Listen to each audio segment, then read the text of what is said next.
देश में पिछले कुछ समय से यूनिफॉर्म सिविल कोड को लेकर चर्चा फिर जोर पकड़ चुकी है, जिसे कॉमन सिविल कोड या समान नागरिक संहिता के रूप में भी जानते हैं। मोदी सरकार द्वारा 3 तलाक, धारा 370 को निष्प्रभावी बनाने और राम मंदिर बनाने के सुप्रीम कोर्ट के आदेश के बाद अब बहुत लोगों को लग रहा है कि बीजेपी सरकार यूनिफॉर्म सिविल कोड के अपने वादे को पूरा करेगी और संसद में इसके लिए एक्ट लेकर आएगी।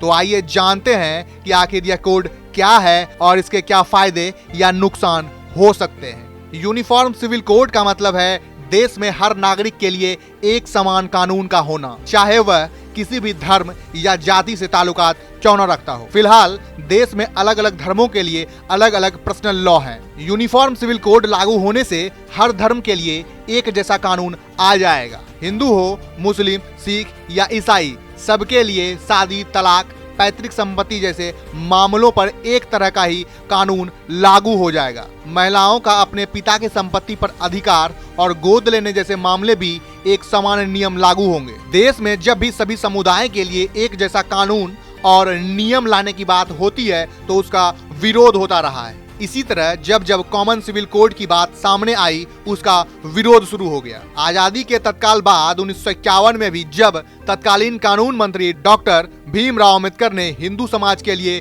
हिंदू कोड बिल लाने की कोशिश की तो न सिर्फ इसका जोरदार विरोध हुआ, बल्कि सिर्फ एक धर्म विशेष के लिए ऐसा कानून लाने पर सवाल उठाए गए। देश में जबरदस्त विरोध के बाद इस बिल को 4 हिस्सों में बांट दिया गया था। इसके अलावा जब भी कॉमन सिविल कोड को लाने की कोशिश हुई, इसका एक वर्ग द्वारा जोरदार विरोध हुआ। देश के सभी नागरिकों के लिए एक कॉमन सिविल कोड की चर्चा सबसे पहले 1840 में ही ब्रिटिश सरकार के दौरान आई थी, जब लैक्स लॉसी रिपोर्ट के आधार पर अपराध, साक्ष्य और कॉन्ट्रैक्ट के लिए समान कानून बनाए गए थे। हालांकि तब भी हिंदू और मुस्लिम पर्सनल कानूनों को छेड़ने का साहस तत्कालीन सरकार नहीं कर पाई थी।